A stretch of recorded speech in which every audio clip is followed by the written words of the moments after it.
जाते पढ़ा। हेलो दोस्तों, आपके अपने यूट्यूब चैनल सरकारी जॉब मस्ती में स्वागत है। आज हम पढ़ेंगे प्रस्तावना। इसके पहले हमने संविधान के कई सारे टॉपिक्स पढ़ा। आज हम प्रस्तावना को कवर कर रहे होंगे कि प्रस्तावना क्या है और ये प्रस्तावना लिया कहाँ से गया। तो आप लोग को याद होगा, जब भारतीय संविधान सभा बनी थी तो उसमें भारतीय संविधान द्वारा संविधान का निर्माण किया गया था, जिसमें आपका एक 13 दिसंबर 1946 को जवाहरलाल नेहरू जी ने एक उद्देश्य प्रस्ताव किया था। उद्देश्य प्रस्ताव जब किए थे तो संविधान जब तक बना, उसके बाद जब संविधान अंगीकृत करके लागू कर दिया गया तो उस उद्देश्य को प्रस्तावना के नाम से जाना लगा। और एक्चुअली में प्रस्तावना क्या होता है? प्रस्तावना जो होता है वो भारतीय संविधान के मूल आदर्श जो होते हैं, मूल आदर्श को संविधान में प्रस्तावना के द्वारा ही समाहित किया गया, तो ये एक प्रकार से प्रस्तावना होती है। तो प्रस्तावना हम आज देखेंगे। चलिए देखते हैं क्या है प्रस्तावना, कहाँ से लिया गया है। प्रस्तावना या उद्देशिका, हमने बताया ना प्रस्तावना या उद्देशिका क्या है, ये जान लीजिए कि प्रस्तावना क्या है। जब भारतीय संविधान बन रहा था तो भारतीय संविधान का जो गठन 13 दिसंबर 1946 को जब जवाहरलाल नेहरू जी ने उद्देश्य प्रस्ताव किया था, उसके बाद जब लागू किया गया तो उसको प्रस्तावना के नाम से या उसको उद्देशिका के नाम से भी जाना जाता है। तो चलिए देखते हैं क्या हुआ। जवाहरलाल नेहरू जी ने 13 दिसंबर 1946 को क्या पास किए थे? उद्देश्य प्रस्ताव पास किए थे, और उसी उद्देश्य प्रस्ताव का अगला नाम प्रस्तावना या उद्देशिका से जाना जाता है। अब ये लिया कहाँ गया था? तो इसमें दो बात आती है, अमेरिका या ऑस्ट्रेलिया। प्रस्तावना कहाँ से लिया गया था, ऑस्ट्रेलिया या अमेरिका से? तो दो बात आती है। तो सबसे पहले ये बात समझ लीजिए कि अमेरिका से प्रस्तावना की विचार को लिया गया था। प्रस्तावना का जो विचार था वो अमेरिका से लिया गया था, और प्रस्तावना की जो भाषा है वो ऑस्ट्रेलिया से लिया गया था। तो कभी कभी पूछ लेता है एग्जाम में, क्या पूछता है कि प्रस्तावना का जो विचार है वो किस देश से लिया गया था और प्रस्तावना की भाषा किस देश में लिया गया था। तो इसमें दोनों चीज में बड़ा कंफ्यूजन होता है, अमेरिका या ऑस्ट्रेलिया। तो जब बात करेगा विचार, तो विचार कहाँ से लिया गया था? अमेरिका से। और ऑस्ट्रेलिया से क्या लिया गया था? प्रस्तावना की भाषा को लिया गया था। अब इसमें प्रस्तावना में कहा क्या गया है? प्रस्तावना में कहा गया हम भारत के लोग, जो कि यहाँ पे हम लोग पढ़ रहे होंगे हम भारत के लोग के बारे में। तो ये प्रस्तावना को दर्शाता है हम भारत के लोग। और ये एक और चीज लिखा गया है क्या, कि 26 नवंबर 1949 को अंगीकृत या पारित। आप जानते होंगे संविधान को अंगीकृत किया गया था कब? 26 नवंबर 1949 को। और लागू कब किया गया था? तो 26 जनवरी 1950 को। इसमें भी कंफ्यूजन बना रहता है कि अंगीकृत कब किया गया था और लागू कब किया गया था। तो अंगीकृत किया गया था 26 नवंबर 1949 को और लागू किया गया था 26 जनवरी 1950 में। तो चलिए देखते हैं प्रस्तावना। तो प्रस्तावना के जो मेन टॉपिक्स क्या क्या हैं, तो जैसे प्रस्तावना में अगर बात करें कि जो प्रस्तावना है उस प्रस्तावना के ढांचा मूल रूप से क्या होंगे, तो उसमें संविधान के स्रोत, स्वरूप और उद्देश्य, इन तीन चीज को हम पढ़ेंगे। अच्छे से बारी बारी से समझेंगे कि क्या है ये चीज और ये उद्देश्य क्या है, स्वरूप क्या है और संविधान के स्रोत क्या है। संविधान के स्रोत में ही कहा गया है कि हम भारत के लोग या जनता। हम भारत के लोग या जनता का मतलब क्या है? जैसे भारतीय संविधान की सर्वोच्चता क्या होती है, सॉरी, भारत की जो सर्वोच्चता होती है वो भारतीय संविधान, और भारतीय संविधान में जो शक्ति प्राप्त होती है वो भारत के जनता द्वारा प्राप्त होती है। भारत के जनता द्वारा ही संविधान को क्या प्राप्त होती है? शक्ति। तो इसमें कहा गया है कि हम भारत के लोग, तो जनता द्वारा संविधान में जो शक्ति प्राप्त होती है वो जनता द्वारा होती है। उसके बाद करेंगे स्वरूप। तो स्वरूप क्या है? स्वरूप में है कि संपूर्ण प्रभुत्व या संपन्न। ये संपूर्ण, ये 5 वर्ड हैं। उसके बाद उद्देश्य है, तो इनको देखते हैं बारी बारी से क्या है ये।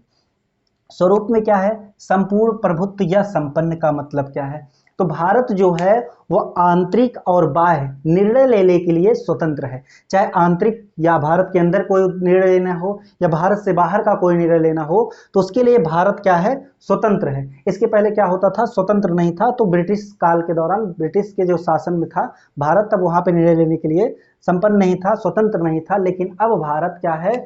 चाहे आंतरिक या बाहरी कोई भी निर्णय लेना हो तो भारत क्या है? स्वतंत्र। आप लोग जानते होंगे कोरोना काल के समय भारत ने निर्णय लिया था कि पूरे भारत क्या रहेगा? बंद रहेगा, लॉकडाउन रहेगा। तो वहां ये सब निर्णय, ऐसे निर्णय लिए जाते हैं।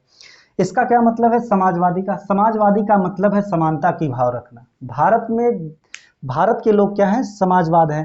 समाजवाद का मतलब है समान की भावना रखना। यहाँ पे लिंग भेद का कोई भेदभाव नहीं होता, जाति धर्म का कोई भेदभाव नहीं होता, इसलिए भारत को ये क्या कहा गया, समाजवादी भारत है। और ये कब जोड़ा गया था भाई, पढ़ेंगे हम लोग। उसके बाद पंथ निरपेक्ष। पंथ निरपेक्ष का मतलब है कि भारत देश का कोई धर्म नहीं होगा या राज्य का कोई धर्म नहीं होगा, ये कोई धर्म, यहाँ पे धर्म नहीं होगा। पंथ निरपेक्ष का मतलब यही होता है कि भारत में कोई धर्म नहीं होगा। उसके बाद लोकतांत्रिक क्या है, लोकतंत्रात्मक क्या है। लोकतंत्रात्मक का मतलब होता है कि भारत की एक ऐसी व्यवस्था जो जनता द्वारा शासन की जाती है। भारत की एक ऐसी व्यवस्था जो जनता द्वारा की जाती है, जैसे प्राइम मिनिस्टर हो गए, विधायक हो गए, सांसद हो गए, तो ये सब किसके द्वारा चुने जाते हैं, जनता के द्वारा चुने जाते हैं, फिर वो शासन करते हैं जाकर के सांसद में। तो इसका क्या मतलब है, लोकतंत्र की भारत की एक ऐसी व्यवस्था जो जनता द्वारा शासन चलाई जाती है। ये हर 5 साल पे इसका कार्यकाल बदलता रहता है, 5 वर्ष पर। गणराज्य का मतलब क्या है, या गणतंत्र। लोकतंत्र व गणतंत्र दोनों एक ही जैसे होते हैं, लेकिन इसमें थोड़ा सा अंतर होता है। यहाँ पर भी जनता द्वारा चुने जाते हैं, लेकिन ये गणतंत्र वंशानुगत नहीं होगा। जैसे राजतंत्र में क्या होता, राजा का बेटा ही राजा बनेगा, लेकिन भारत में ऐसा कुछ नहीं है। ये लोकतांत्रिक या गणतंत्र है, गणराज्य है। ये जनता द्वारा जो चुना जाएगा वास्तविक रूप से, वही राष्ट्रपति या प्रधानमंत्री के रूप से शासन चलाएगा। ऐसा नहीं है कि प्रधानमंत्री का जो बेटा होगा वह भी प्रधानमंत्री बनेगा, वो राजतंत्र है। लेकिन यहाँ पे क्या है, गणतंत्र। गणतंत्र में ऐसा नहीं होगा, वंशानुगत नहीं होगा, तो इसका मतलब होता है गणतंत्र। तो क्या है स्वरूप में, स्वरूप में ये 5 वर्ड को रखे गए हैं। क्या क्या, संपूर्ण प्रभुत्व संपन्न। संपूर्ण प्रभुत्व संपन्न का मतलब क्या, कि आंतरिक और बाह्य निर्णय के लिए स्वतंत्र होगा। समाजवादी का मतलब क्या होता है, कि भारत जो है वो समाजवाद, समानता की भावना रखता है। और पंथ निरपेक्ष का मतलब कि भारत का कोई धर्म नहीं होगा। और लोकतांत्रिक का मतलब एक ऐसी व्यवस्था जो जनता द्वारा शासन चलता है और जनता के द्वारा ही चुने जाते हैं।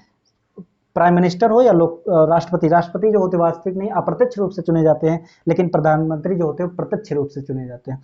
और गणराज्य का मतलब होता है कि इसका कोई वंशानुगत नहीं होगा, राजा का बेटा राजा नहीं होगा। अब उसके बाद बात करते हैं उद्देश्य की। प्रस्तावना के जो उद्देश्य क्या है, वो न्याय। सबसे पहले बात आती है न्याय की। न्याय का मतलब क्या है, कि सामाजिक, आर्थिक और राजनीतिक।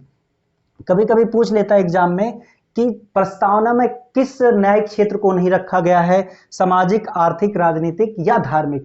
तो धार्मिक को न्यायिक क्षेत्र में नहीं रखा गया है। प्रस्तावना में किस किस को रखा गया है, सामाजिक क्षेत्र को रखा गया, आर्थिक क्षेत्र को रखा गया, राजनीतिक क्षेत्र को रखा गया है, लेकिन धार्मिक को न्यायिक क्षेत्र में नहीं रखा गया है। तो एग्जाम की दृष्टि से काफी इंपॉर्टेंट है, एग्जाम में काफी बार पूछा जाता है कि प्रस्तावना में किस न्यायिक क्षेत्र को नहीं रखा गया है। तो धार्मिक को नहीं रखा गया, बाकी 3 को रखा गया है, सामाजिक, आर्थिक और राजनीतिक, ये तीनों को रखा गया है प्रस्तावना में।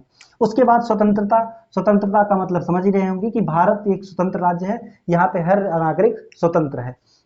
समानता का मतलब क्या है, समान होना, इसका मतलब होता है समानता। समानता का मतलब होता है समान। व्यक्ति की गरिमा होती है। यहाँ पे भारत जब अनुच्छेद 21 में पढ़ रहे होंगे मौलिक अधिकार, तो वहां पे स्वतंत्रता के बाद व्यक्ति की गरिमा, तो व्यक्ति की गरिमा को भी दर्शाया गया है किसमें, प्रस्तावना में। राष्ट्र की एकता एवं अखंडता। एकता का मतलब होता है एकजुट, और अखंडता का मतलब होता है जिसे तोड़ा ना जा सके। तो भारत एक अखंड भारत है, इसको कभी अलग नहीं किया जा सकता। और एकता का मतलब है भारत के लोग एकजुट है। और बंधुत्व का मतलब होता है बंधुता, या बंधुत्व का मतलब होता है भाईचारा। भारत में क्या है, आपसी भाईचारा। तो इन सबको किस में रखा गया, संविधान के प्रस्तावना में रखा गया है। अब इस प्रस्तावना की कुछ चीजें होती हैं, फैक्ट्स जो होती हैं वो क्या क्या है। प्रस्तावना को क्या क्या कहा गया है। अच्छा, प्रस्तावना में 3 शब्द को जोड़ा गया था। क्या क्या जोड़ा गया था, समाजवाद, पंथ निरपेक्ष और अखंडता। तो पंथ निरपेक्ष और अखंडता और समाजवाद में जोड़ा गया था 3 शब्द। कब, 42वें संविधान संशोधन 1976 में 3 शब्द। पहला शब्द था समाजवाद, पंथ निरपेक्ष और अखंडता। तो इसी को लेकर के आप लोग देखते होंगे वकालत में इन 3 चीजों को लेकर चला जाता है। प्रस्तावना शब्द में समाजवाद, पंथ निरपेक्ष और अखंडता को लेकर के जोड़ा जाता है। और यही 3 शब्द कब जोड़े गए थे, 42वें संविधान संशोधन 1976 में।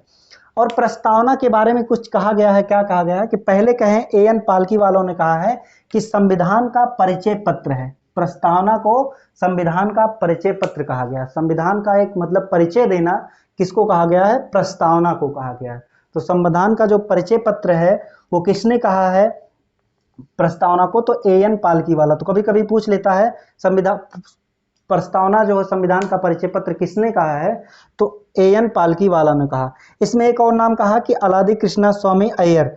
इन्होंने कहा है कि प्रस्तावना एक दीर्घकालिक सपने का विचार है।